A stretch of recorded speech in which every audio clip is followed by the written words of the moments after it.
listening to the GM Shuffle, presented by DraftKings and VSiN. Welcome into the GM Shuffle. I am Geoff Schwartz. That is Marty Hurney. It is post-draft. It is our draft breakdown. We're not going to give you grades. We're going to give you our thoughts on the teams that we liked in the draft, the teams we did not like, maybe a good process, a bad process, and we're presented by DraftKings. DraftKings, the crown is yours. You can go to our YouTube page and subscribe as well. Always appreciate that. Our subscribers are growing. We thank you very much for making that happen. It's free to subscribe. You catch all our content. If you want to go back and listen to our mock draft episodes, we thought before the draft, and obviously now in the future, bookmark this page for future episodes coming out every Monday here as we gear on up for another NFL season. Marty, the NFL draft is come and gone. Just maybe an overview for a couple seconds, couple minutes on what you thought about the draft. I thought it was very entertaining. Listen, I don't think this draft has a lot of wow-type players, but it had clumps, especially up top, the first 15 or so players. And I think teams really, for the most part, made good decisions. I thought that, the general managers, the cream, the guys like that, the Howie Rosens really stepped up, and there were other teams like Dallas who I thought did very well. And Geoff, I right now I judge a draft by the process. Everybody loves to give grades. I hate grades. Bobby Beathard got D's every year, and he's in the Hall of Fame. So that shows you what those draft grades mean. It's about the process. It's how teams attacked it and maneuvered, and it's just the thinking. Was it rational? Their thought process, and because if it is, that usually means that you have good people making the decisions, and that you're going to have a good draft. But I thought there were quite a few teams that helped themselves.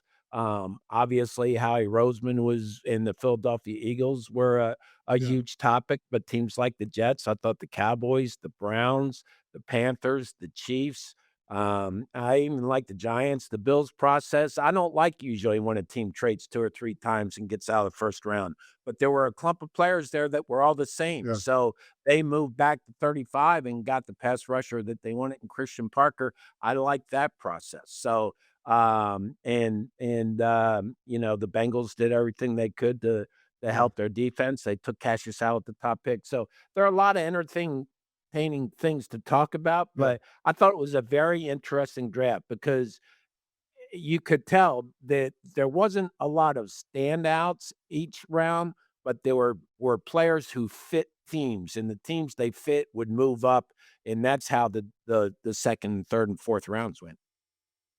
It did, and we'll get more into detail about some of those teams that you mentioned that you like their process. But the first team we got to talk about, the first story from the draft was in the first round, and it was the Rams drafting Ty Simpson, Alabama quarterback, at pick number 13. And look, there was a lot of chatter about Ty Simpson going in the first round, a lot of chatter about him, someone trading back up in the first round for him, not really going to the Rams with the 13th pick, and they did draft him. And Marty, look, here's a couple of thoughts on this. I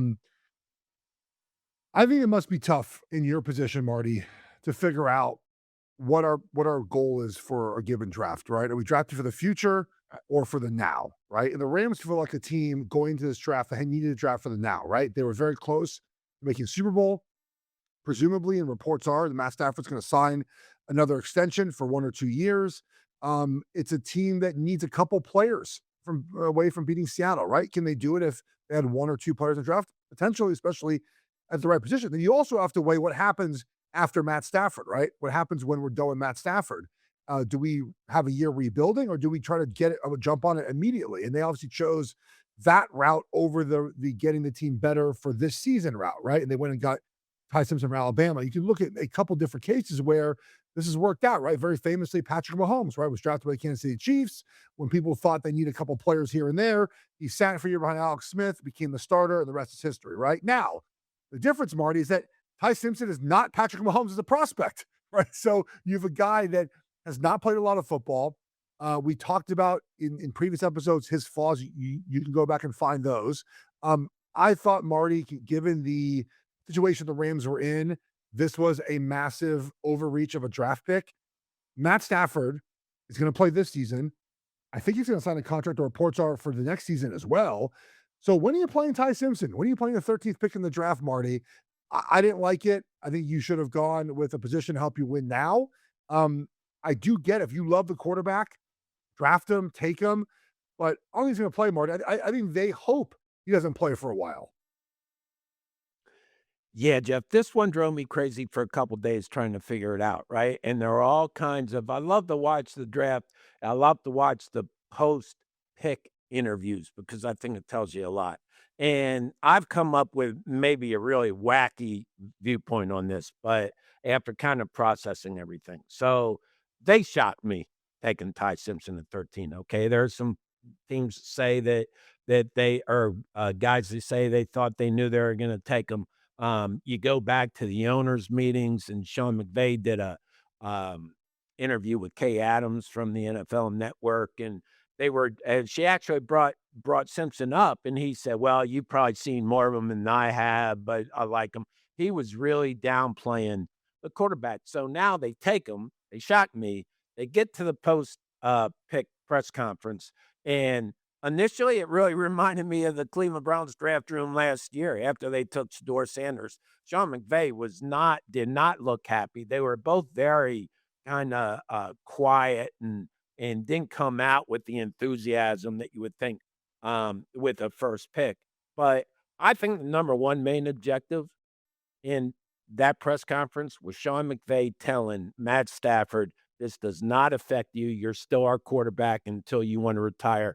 This is your team. And he came out and he said, let me make it clear. This is Matt Stafford's team. The Rams came into this draft with maybe the fewest needs of any team in the league. They are a team that can compete for a Super Bowl now. Now you throw in the fact that in the last 10 drafts, this is only the second time the Rams have used their first rounder, right? They have proven they can win consistently without first round picks. I have now come to the conclusion, as wacky as it sounds, is they took Ty Simpson as a backup quarterback. They're not thinking about coming in as a starter. He is a backup quarterback in case something happens to Matt Stafford. When Jimmy Garoppolo said he was not coming back, you could tell Sean McVay was trying to talk him into coming back. I think they use a 13 pick on a backup quarterback because they think that's one of their biggest needs. What happens to Matt Stafford? We've got all this talent around him. If something happens, we got to bring somebody in. And they decided to make that pick at 13. And I think they're very happy if he's a high-end backup for 3 years, 4 years. You'll find out about him then when Matt Stafford ever decides to retire. You have more information. But I do believe that they took him at 13, Ty Simpson, to be their backup quarterback. I mean, couldn't you have done that at 22? Well, this is the other thing, okay? And this is what people said, okay, was McVay, did they think they could trade back? You got the Jets sitting at 16, right? You're at 13. If you trade behind the Jets, are you going to get them? You don't know that. I mean, they could have very easily taken Ty Simpson at 16. People thought they might. I didn't think they would. I saw it more of a team coming up from the second round into the bottom of the first round to get him. But if that's the case, how far could they have traded back? And they decided not to. And I do think it was with the Jets sitting there at 16. They were afraid that maybe they would take him. But okay, continuing on this line of thinking here, Marty, could they have used a mid-round pick to trade for a backup quarterback if they wanted for the season? If they really wanted a backup quarterback, couldn't they have given like a fourth-round pick for a backup? I just, oh man, I mean, that might be the most plausible. But okay, who was graded higher on their board, Ty Simpson or any of the wide receivers that were available at 13? Well, and then, I was looking, okay, when Kenyon Sadiq, and I said, this is the team that started the 3 tight end trend, right? So they are all in on tight ends. And I was thinking during the press conference, would McVay, would he rather have taken Sadiq than Simpson? But then you get to the second round, you get Max Clare from Ohio State, who I love and fits what they do perfectly. And I think that, I don't know, Jeff, nobody keeps harping on this, but this is a team that has only used the first round pick twice in 10 years. So that shows you a little bit about how they look at the round. And if they can get a guy who can help win them games this year, if something happens to Matt Stafford, Yeah. fine. But he is a backup quarterback. I think they evaluated him for what he was, and I think they picked him for the role that he should be in. It's just nobody thinks that's the role when you take a guy at 13. I just don't know if Ty Simpson is even good enough to have this discussion, Marty. Like that's part of it for me as well. I get your thought process. Like, hey, we have one hole or team is good enough. You can't lose Matt Stafford for the year. Which is, look, plenty of teams load up on quarterbacks for this. I mean, the Patriots for years had a decent backup behind Tom Brady for this exact reason, right? I mean, Kansas City this year when it got Justin Fields and drafted Nussmeier, like they're all in on having backups. I get that idea. But the 13th pick in the draft feels very valuable to use for a backup quarterback. Well, what's it do for Ty Simpson? Think of what this has done for Ty Simpson, one of the greatest quarterback minds in the league, though. One of the greatest quarterback minds in the league has drafted him at 13, and he is gonna get better and better over the next 2 or 3 years because of where he's at. So, I think that, we talk about winners and losers in this draft. Ty Simpson might be the biggest winner because not only did he go higher than a lot of people thought, he went to the right place. He did, and it's interesting because there were reports during this draft process. The Rams were one of the teams that let his camp know he should come out because he will get drafted in the first round, and they're the ones that ended up drafting him. And obviously, a lot of talk throughout this draft about NIL money from college, right? And players basically taking less money. Tyson was one of them. He could have made the reports were $6.5 million last year at Alabama. Well, guess what? He makes millions now in the National Football League, being the backup quarterback for the Rams. So I guess that worked out in the end for him. We're going to talk about consensus big boards, what that means, because we're going to talk about process, right? And we have to look back at those big boards and think to ourselves, is the process of these teams good? So we have a list of teams that have good process. Those teams we might question their process, or have a wait and see list. So we'll talk about all those teams next year in the GM Shuffle, presented by DraftKings Network.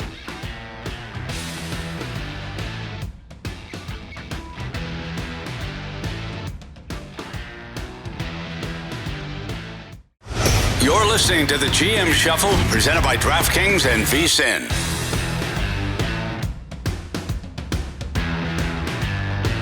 We're back here on the GM Shuffle. We're going to get into teams with good draft process, some wait and see teams, and maybe some most interesting teams, and some bad process here. So a lot of the time we talk about process, right?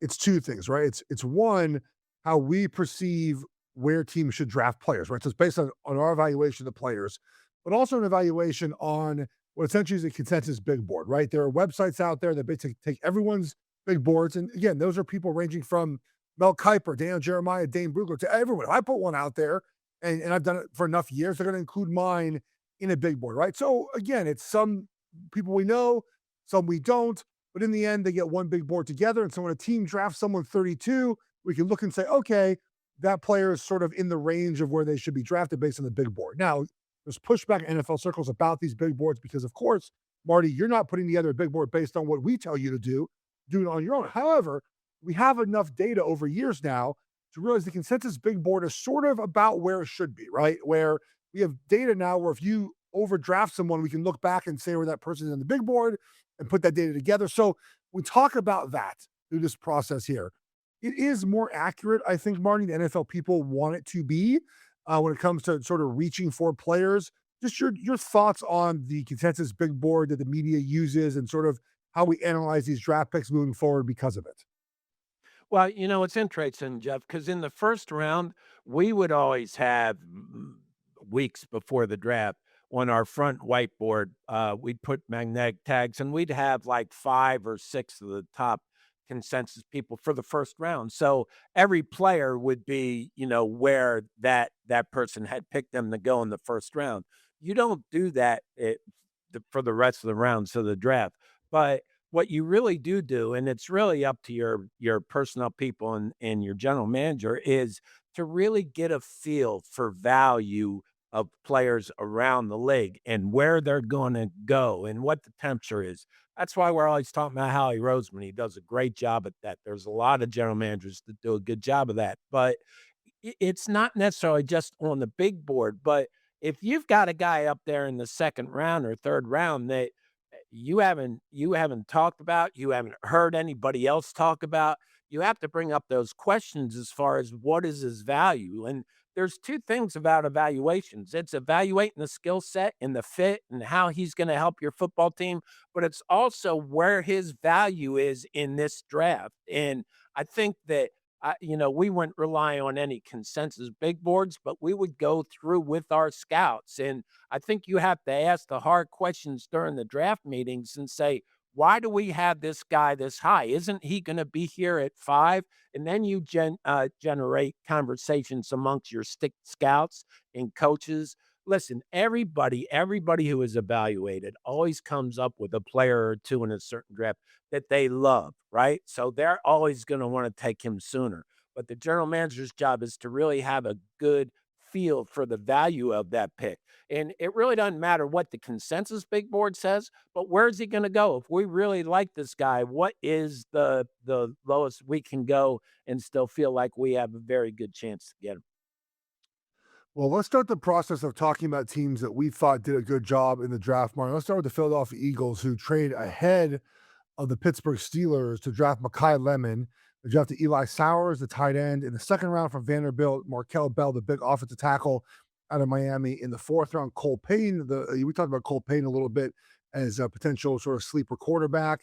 But really, it's about them trading ahead of the Pittsburgh Steelers there. And there was a video. McCollum was on the phone with the Pittsburgh Steelers, Marty, as they were about to draft him, and the Eagles jumped in front of them. Talk about that process for Philly. How's that work? Why were the Steelers already calling him before pick 20 had been made?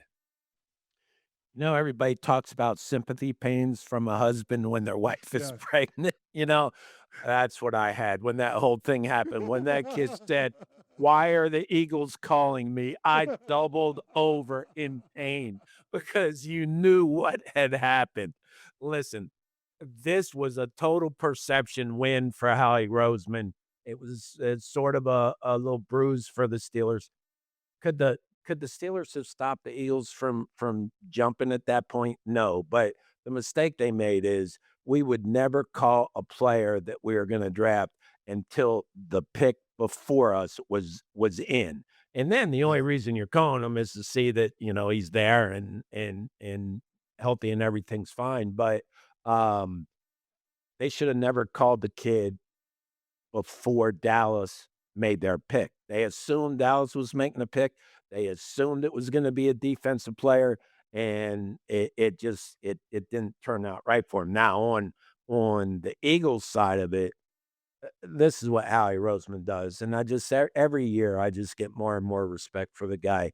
He knows. It's like he's in the building of the other 31 teams. He Yeah. knows the issues they have. And listen, the Minnesota trade for Jonathan Greenard, the Vikings didn't want to trade him, but they had to salary cap wise. So what's Howie do? I think it's a third this year, a third next year, and he signs them for a 4-year deal at $100 million and helps his pass rush. So he jumped the Steelers to get Lemon.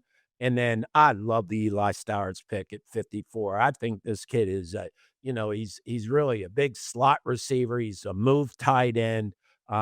He's just, he's not going to wow you as a blocker, but he's a threat in the passing game. And I love this kid. I thought he could be a potential late round first pick. And then he goes back to his wheelhouse, right? Big guys. How he builds offensive line, defensive line. So he takes Markel Bell from Miami, the offensive tackle. He's got Big boy. almost 37-inch arms. He's a huge man. I like that. He goes to his blueprint, right? Big people up front. And then the guy that I like, that I think we talked about him a month ago. I mean, Cole Payton, the quarterback from North Dakota State. I really think he's got a chance to be a backup.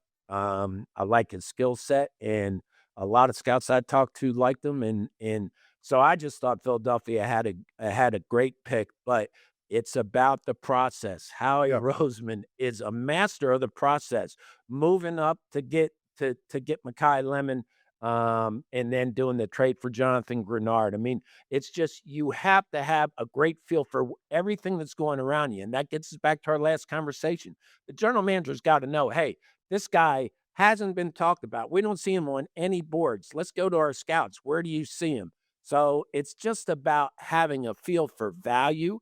It's timing, and it's just knowing the other 31 teams, and Yeah. nobody does that better than Howie Roseman in my mind.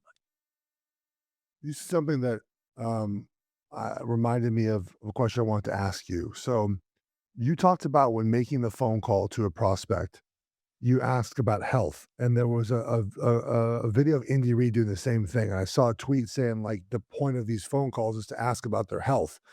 Would a player just say to you like, "Nah, I'm not healthy. Like, I'm not ready to go, coach." I feel like every player would be like, I'm good, coach." Yeah, no, and I think when we say health, it's kind of code word for just make sure nothing happened to him between, Yeah, the fair morning of the enough. draft and the day of the draft, and talk to him. And if a guy says, "Gosh, I don't want to play for you guys," maybe that changes your mind. But it never happens. It's just procedure. It's something that we're used to doing, but you never call until the other team before you has made your pick, so you know definitely that that player is available for you. Or the team forgets to pick and you jump up and grab maybe the best left tackle in franchise history. That can work as well for you. All right. Another team that we both love their process and their draft was the Jets, who got, I just think, really four good football players in the top 50 picks. David Bailey at 2, Kenyon Sadiq at 16. They traded up to 30 for Omar Cooper Jr. and then drafted D'Angelo Pons, the corner from Indiana, who, if he was just 2 inches taller, would have been a first round pick, more maybe even a high first round pick. I think this is a fantastic draft.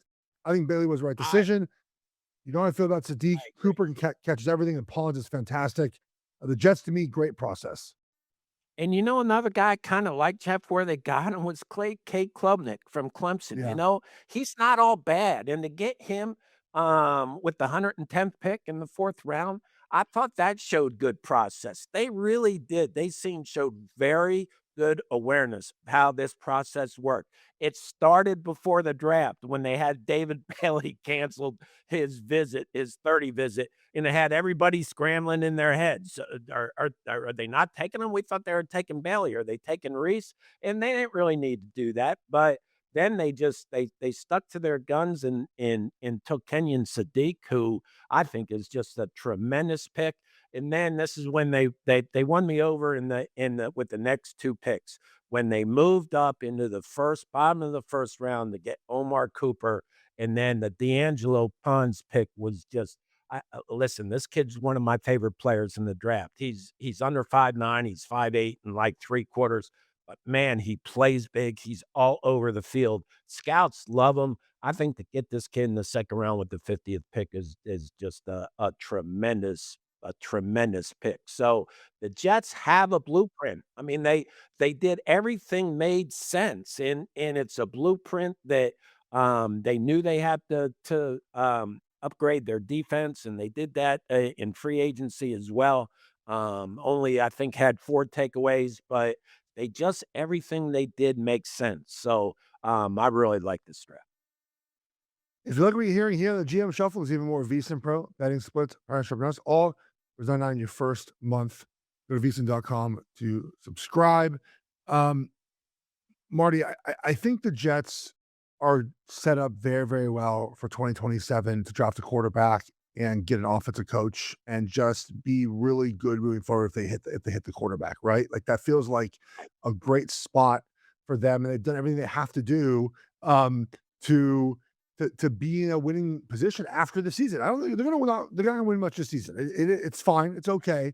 But this is a very young, talented football team that will set up well for the 7 quarterbacks available, right? I mean, talk about Arch Manning, Dante Moore, Julian Sayin. I mean, you just rattle off the list. I don't think it's going to be like this year when we had a list of these guys last year at the same time that just sort of struggled. I don't expect that to happen this year, just knowing who those guys are. I don't think Dante Moore's going to struggle. Arch is not going to struggle. He's going to get better. So there's going to be an opportunity for the Jets, I think, to really strike it in next year's draft and be much, much better in 2027 for how they've drafted and built their team the last couple of years. So I give them credit for that. Yeah, you get the feeling that they know how to build this team. They know how they want to build this team. And it's just the process, it's rational thinking, and they were off to a good start. Off to a great start. We're off to a great start. We're going to talk more about teams that we liked in this draft, including the Chiefs and the Bills, two teams vying for the top of the AFC Conference. Next, GM Shuffle, presented by Geoff Network.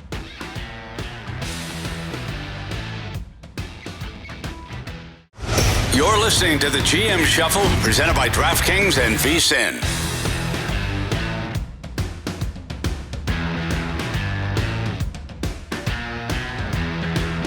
All right, back here in the GM Shuffle, talking about teams with a good process. We'll talk about teams with that we didn't really like here in a couple of minutes here. We really like the Cowboys here, Marty.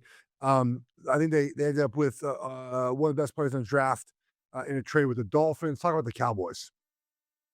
Yeah, process. And you're sitting there at 12 behind Miami Dolphins, and Caleb Downs is still on the board. A lot of people had him as a top 5 player. I did. I think he's a guy who can come in and really affect the game in a lot of ways. And Dallas needs defense. So they're sitting there at 12. Is Miami going to take him, or is somebody, more importantly, is somebody behind going to jump up for the value guy on the board? So they get on the phone and they make the deal. And usually I do not like giving draft picks just to move one pick up. It has worked in the past. The Giants did it to get Jeremy Shockey years ago, and it worked out. And I think this is going to work out as well. I think they showed a very good feel of value. And that's what was so impressive to me. Everybody says, oh, they only moved up one spot. Why would you do that? Why would you do that? Because a guy was on the board that should have been gone probably 5 picks earlier.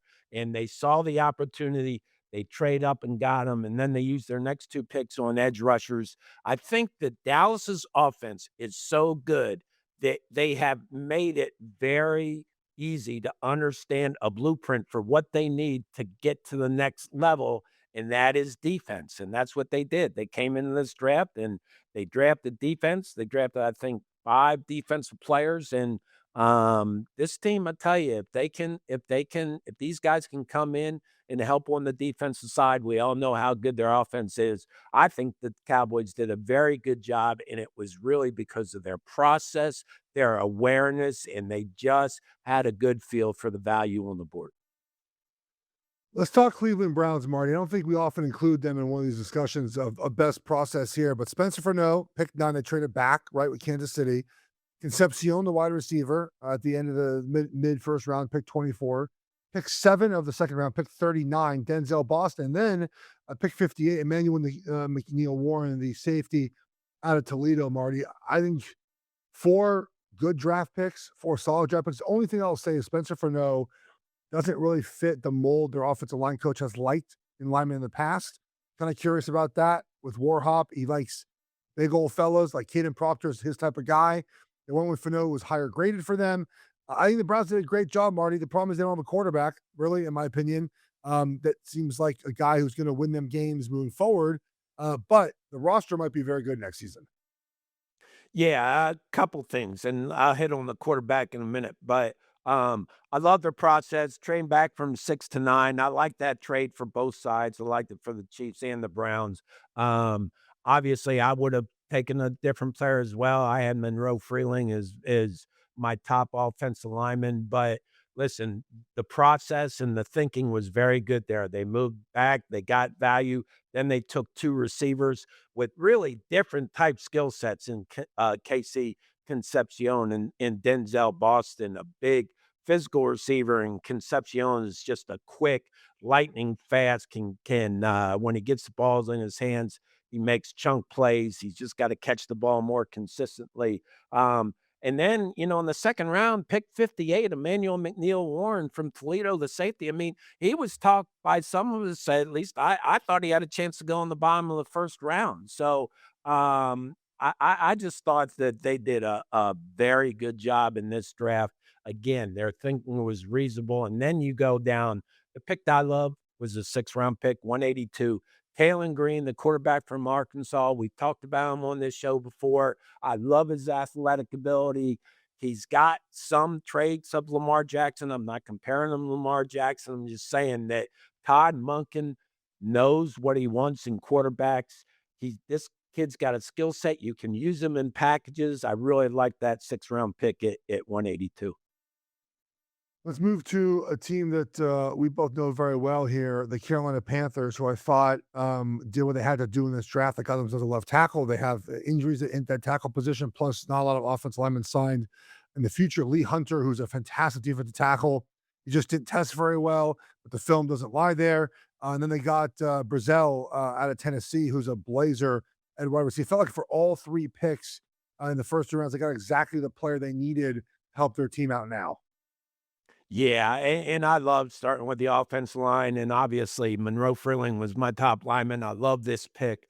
I think Dan Morgan really did a great job, and the Panthers did a great job in this draft. Lee Hunter, the D lineman from Texas Tech, is a really good player. And Brazil, I think, is really going to prove that he should have gone earlier than the 3rd round. I love him. And Sam Heck, the lineman from Kansas State, I like him inside. So I think they did a really good job helping their team, and I was very happy to see them add another starting lineman for Bryce Young because I think they really need it.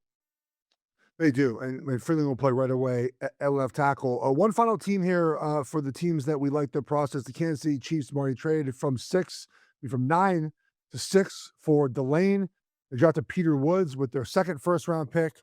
R. Mason Thomas, the edge, out of Oklahoma. And then in the 4th round, they drafted Kennedy and then Emmett Johnson, who I think can play immediately for them at running back, and then Nussmeier in the 7th round. Look, I know Chiefs fans are upset they trade up for Delane. I'm not. The guy they needed, and they want to get ahead of Washington for him. They gave up a late 3rd round pick and a 5th round pick for a guy who's an excellent lockdown corner. In this draft, Marty, they went with which I think is important for the Chiefs. They went with football players over guys that might fit the intangible and trait mode because they need better players on defense. They need more explosive players. They need guys that can rush the quarterback. They don't need athletic freak shows, right? So I liked their draft money for that reason. It's a little different than usual, but they need different on defense. I loved what they did, Jeff, and I love them moving up from 9 to 6. I don't think a lot of people know how good Mansour Delane is. I mean, this guy is a sticky cover guy. He's got size, length. He's all over the field. I love this player, and I had the Saints take him at 8, which makes sense for the Chiefs. If the Chiefs heard that or thought that that New Orleans was going to take him, they moved up to 6 to get him. I think this is an immediate impact player. Could be a difference maker. I love this pick. I like Peter Woods at 29. It gives him size inside. And then I really like our Mason Thomas, the edge rusher from Oklahoma. I thought that was a tremendous pick in the second round. And then you know what? I do like Emma Johnson a little bit, the running back from Nebraska. But Jeff, let's talk about Garrett Nussmeier, 7th round.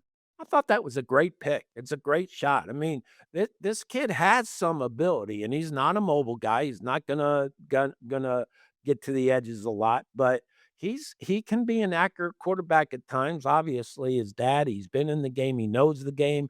I just think that was a great, shot at pick 7 at the quarterback spot.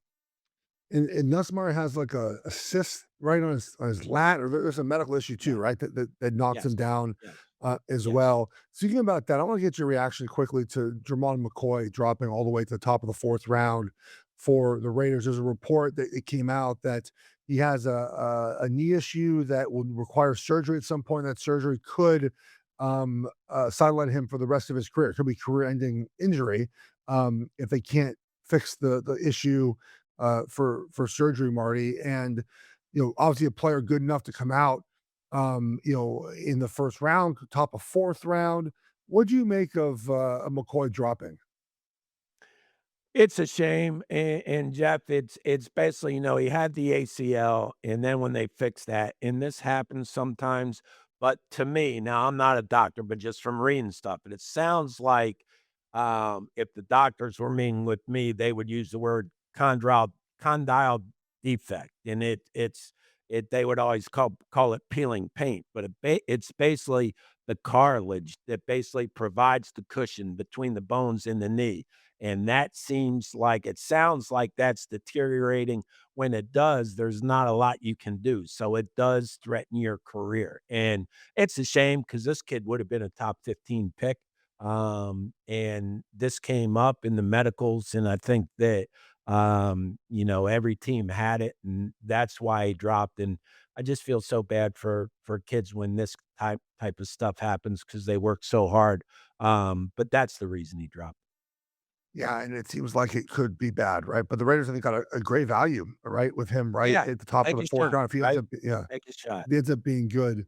Um, anyone drafted that not drafted you were surprised by? I think feel like everyone sort of got drafted that should. I know there's a lot of talk about Diego Pavia not getting drafted, but I don't think it was good enough for that. I felt like sort of again like this is a draft where everyone was drafted by the end of the 5th round. It's just a matter of basically who went in round 6 and 7. Which again in this type of draft, I didn't feel like they're going to be that many players available that teams loved. And so at the end of the draft, I think it was just teams picking for fit here quickly. Let's fit in Marty one of the wait and see teams.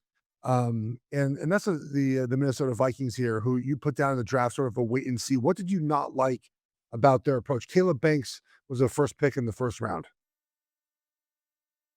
I thought that was a reach, Jeff. I mean, listen, this is a big physical, talented player, but there's Yep, been some large questions, human. and I think he's a boomer bust guy, and I was just I'm not sure that we talk about value. I think they could have got him later, so I think it started off with that, and then they just didn't. To me, there weren't guys there that I said, "Oh, he's going to come in and improve their team right away." Yeah, I thought they were going to go safety. I mean, that felt like the one. There were basically 3 mock draft picks that seemed to be consensus. Mendoza, Ione to the Ravens, who did go 14, and then Thieneman at 18 to the Vikings. Like, they felt like the 3, and then obviously they skipped on Thieneman. I thought the Bears got a really good value there at 25 They did. with Thieneman. Needed to add a player like that, and immediately did that. So the Minnesota Vikings on a team, sort of a wait and see list for us. Again, I think you either get an A or an F in the draft immediately, and then obviously we can sort of figure out that afterwards. Let's finish up, Marty, our show today talking about a couple more teams that we want to wait and see how they did in their draft. We'll start with the San Francisco 49ers next year. Here's what presented by Duckies Network.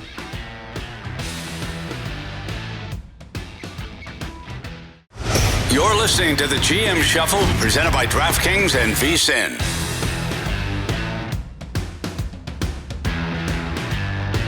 Welcome back here on the GM Shuffle. We're talking about teams, Marty, that we didn't really love their process in the draft. And one that seems to come up maybe quite often in this group is the San Francisco 49ers, who, despite their successes over the years in the win-loss column, Marty, they just haven't drafted very well over the last couple of years. And you can just look at their draft history. Take this year out. We'll talk about this year in a second. Look at 2025, 24, 23, and 22. Not a lot of impact players, man. That's just what it is. Not a lot of impact players. And you get them in this draft, and they had a 2nd round pick after trading back out of the 1st round. They drafted Stribling, the wide receiver from Ole Miss, felt a little bit of a reach. Romel Height in the 3rd round, kind of a smaller defensive end. They drafted a running back, end of the 3rd round as well. I didn't love their draft, Marty. Wait and see, of course, but the track record in San Francisco not great right now with the draft. They were in the catbird seat at 33, right? I mean, that's one of the spots. The 2 positions during this 3-day draft that you would love to have is the top pick in the 2nd round and the top pick in the 4th round, because teams have, that night after the round was over to look at the next day, reorder their board. They start falling in love with some players, and I'm sure that San Francisco got a number of calls for that pick, but decided to stick and take Stribling, the receiver, and and they obviously love the kid, and I think it was a good pick, but the value they could have gotten trading back, Stribling, Denzel Boston was still on the board. There were, guys like Eli Towers that I think is a very good receiver slash tight end. There were some guys there that you thought they could trade back and get some value, but they decided to stick and take him. And then the rest of the draft, I think, is just filling needs, and we'll have to wait and see how it goes. But this is another team that they just consistently win. They know how to do it. I mean, heck, they traded up in top five and didn't pick the right quarterback, and they get Brock Purdy at the last pick of the seventh round. So, I mean, I'm not going to sit here and bang the 49ers by any means, because like the Rams, they have their own way and they Yeah. find a way to be consistently competitive.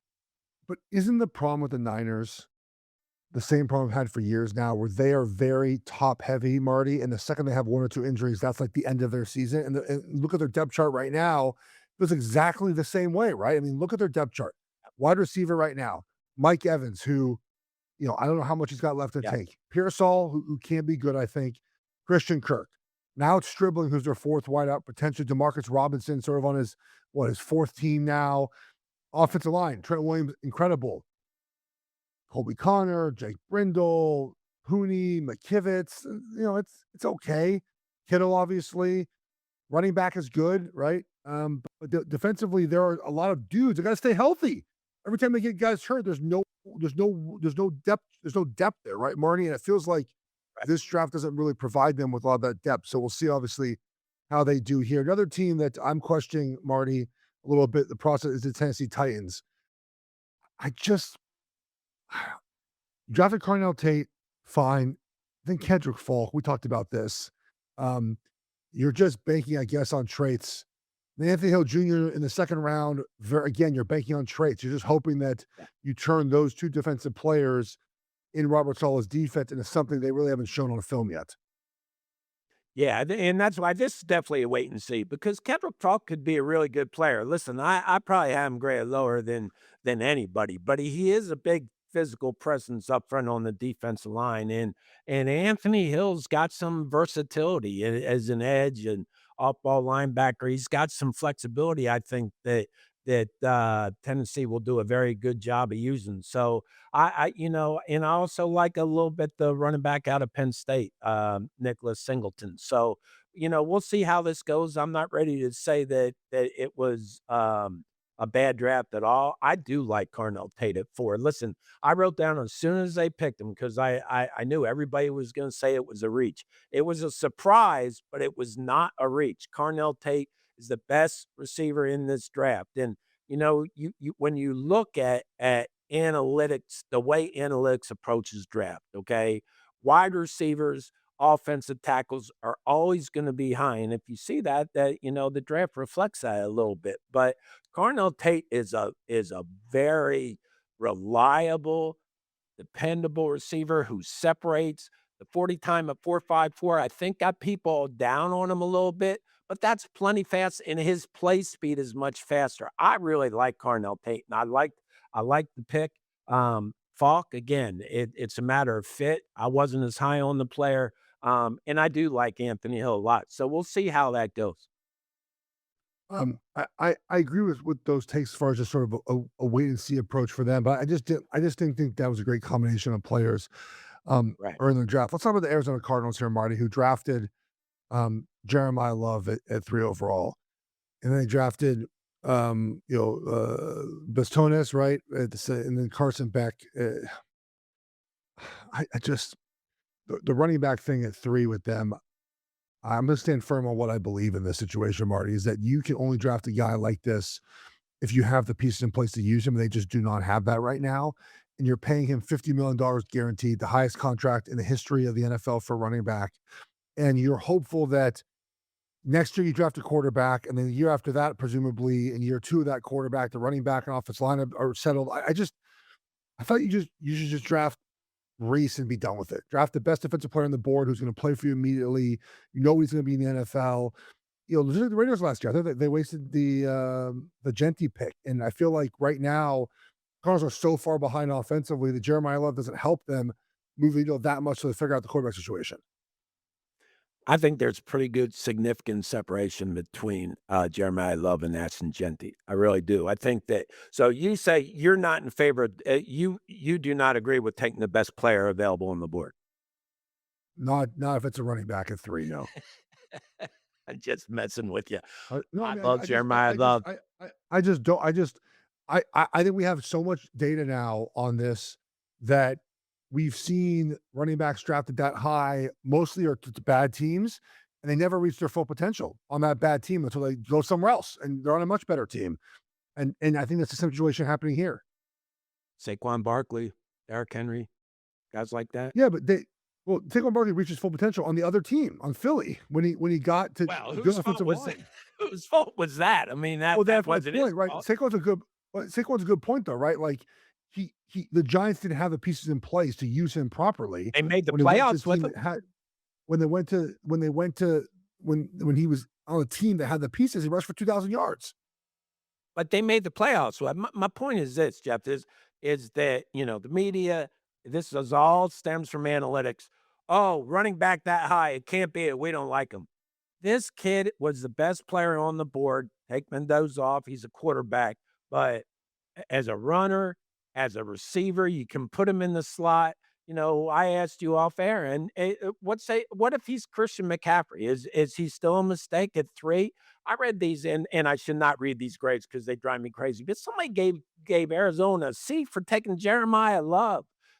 Talk to all the scouts across the country. Jeremiah Love is not a C. He is a difference maker player, and I just think that he's got versatility. You can't say a running back's only a running back right now, even though they can catch the ball and move him around the backfield. But when you say you can put him in the slot and he can run, and you compare him to possibly having some skill sets of Christian McCaffrey, then that changes everybody's opinion and says, oh, maybe it is.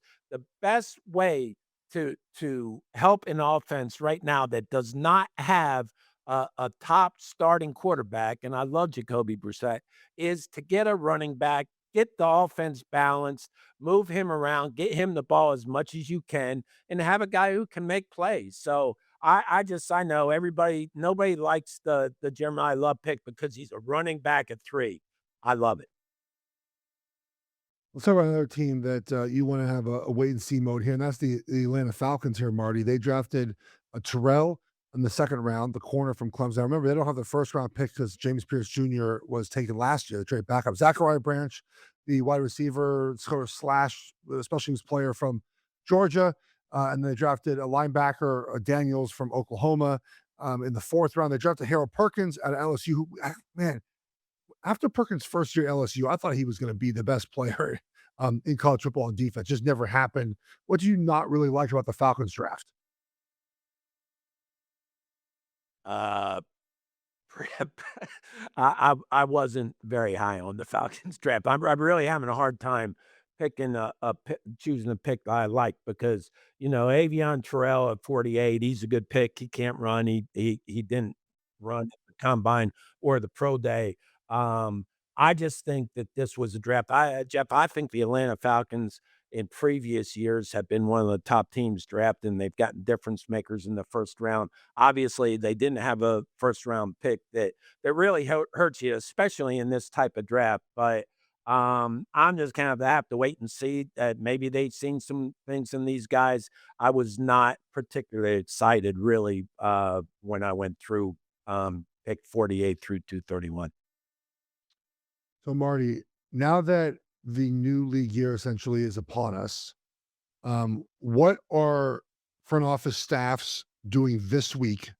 About a minute left here, as they either are done with this draft and head to next draft. Like, what are you doing this week if you're a general manager? Well, one, Sleep? you're tying up no. You're tying up the rookie free agents, right? And you're bringing them in and making sure they pass their physicals. Everybody got their free agents signed last night. You're holding your breath when the draft choices come in for their physicals that nothing happened between the last time you saw them. Now you're getting ready for mini camp. and really getting your first look at these young guys that you drafted. And then you're just starting to look at tape from the guys next year, and you're getting ready for the combine meeting that goes over everybody in the 2027 draft. A 2027 draft meeting already. I'm telling you right now, everyone, I told you this before, Never stop. I'm not going to like this conversation.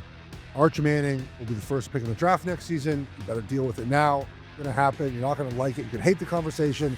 It's going to happen. It's going to be the first pick in the draft. I'm just telling you, just be ready for it. Good football player. He's good. I'm telling you, he's good. Maybe Dante Moore past him. I don't think so. Make sure to subscribe on YouTube. We'll talk to you guys next week. Take care, everyone. GM Shuffle, we're out.